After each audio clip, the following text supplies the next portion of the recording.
after Micah Parsons is one Mr. Penei Sewell. Yeah, that is the best offensive tackle. And well, I say that, but I might get to that later on in another episode when we get to draft. But Penei Sewell, he is everything you want in a left tackle.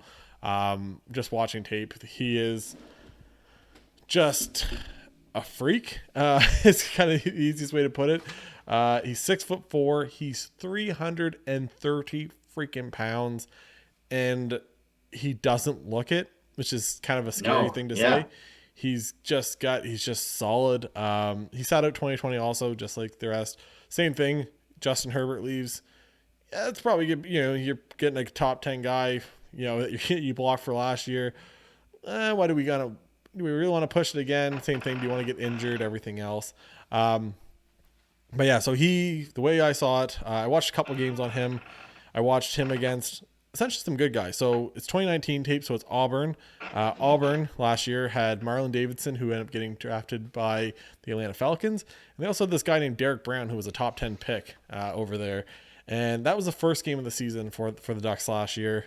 And he was, like I said, super athletic. If you're trying to get him on the edge, he's getting out there. And he's getting out there super fast. And, like, it just doesn't make sense of, like, I think they said, like, well, his numbers on the 3-cone are right around the middle of the pack for offensive linemen. And it's like, okay, well, but if you actually check for somebody over like 320 pounds for an offensive lineman, that actually puts them into like the 98th percentile of like how those guys doing those kind of drills.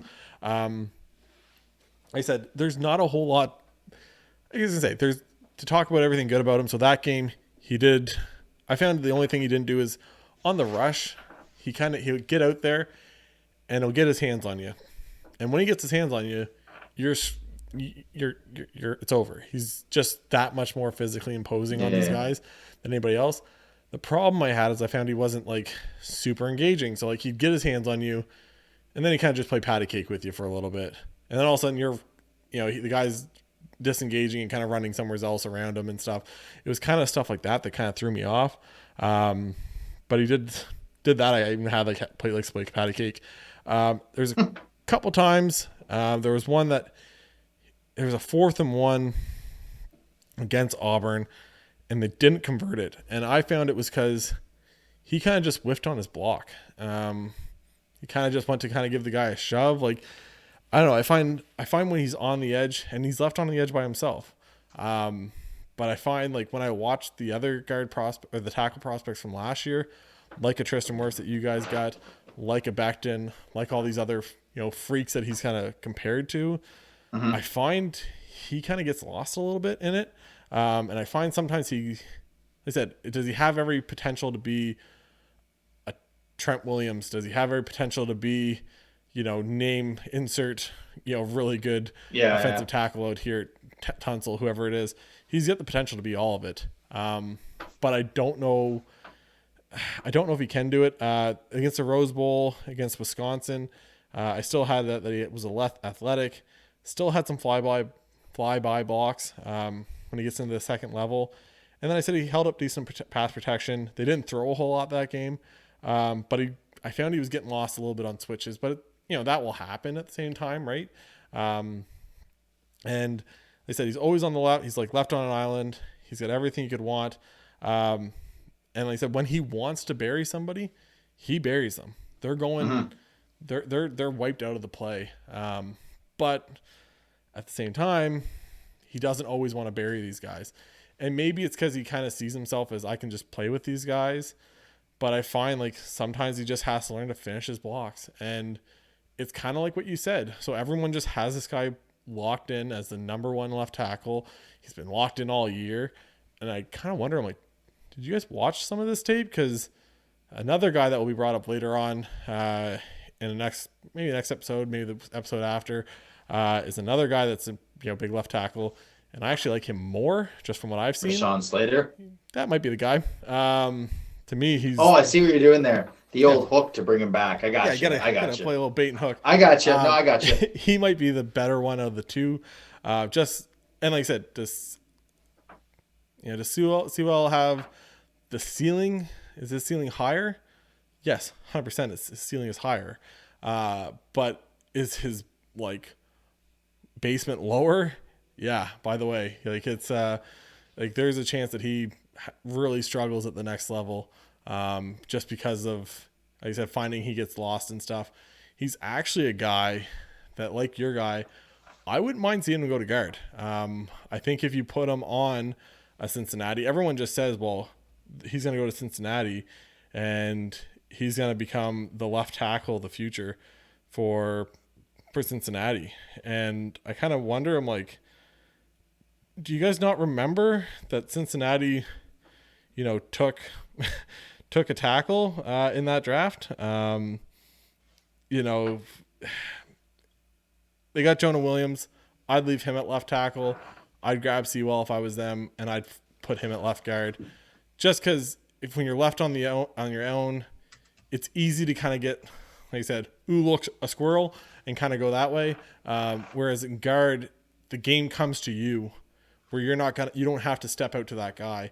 You don't always have to do it. I find this time sometimes he gets lost, and that's where I kind of think maybe as a guard he might fit actually better.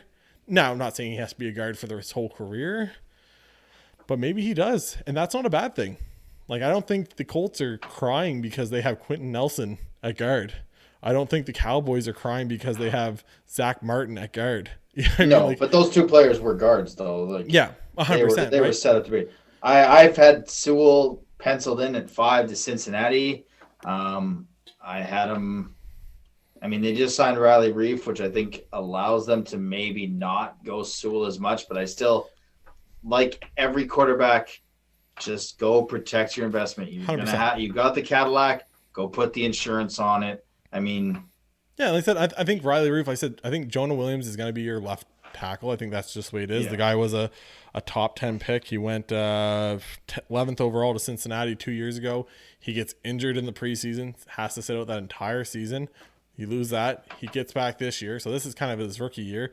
So now he's also coming back from an injury. He's really got to try to catch up on everything.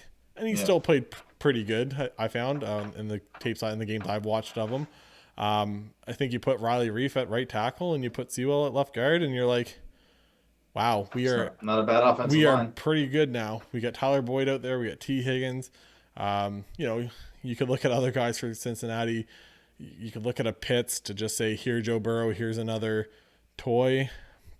And trust me, as a Chargers fan, the farther offensive tackles can fall in this NFL draft, I will take it. As a guy that's watched Sam Tevy and just all these other terrible guys, play in the last couple of years, I would like to see somebody like a Sewell, or if we get over Rashawn Slater, I will take that all day long. But like I said, I say all this stuff, and I know it sounds like I'm coming off as a guy that's like, Sewell sucks or Sewell sucks. Not the case. Like I said, very good guy, still played extremely well. And like I said, Oregon ran a lot of quicker stuff a lot of times, but there was times, like there was a touchdown that they had against, I think it was Auburn actually. And it's a big throw for Herbert. He gets it. The guy is big tight end. He catches in the end zone. It's an awesome catch. It's an awesome touchdown. But he actually gets destroyed rolling out to his left because Sewell was nowhere near the defender. He's chasing the guy like, oh, God, don't hit my quarterback. Oh, God, don't hit my quarterback. Which, like I said, for a guy that's supposed to be so good, there was too many times on his tape when I watched him play against very good teams that he was turned back and looking at the quarterback as the ball's being thrown, which is not what you want to see. Like I said, when I watched Wirfs, when I watched Andrew Thomas, when I watched Mekhi Becton last year, that's not something I saw in those guys. That's not what Mekhi Becton was ridiculous last year. He's a monster. But like those guys are guys that you just put them out there. And like I said, that's why I liked Wirfs as a right tackle for a lot of people, because I saw it and I saw that this guy is that good. And I just seen that. I think that's just kind of the same thing.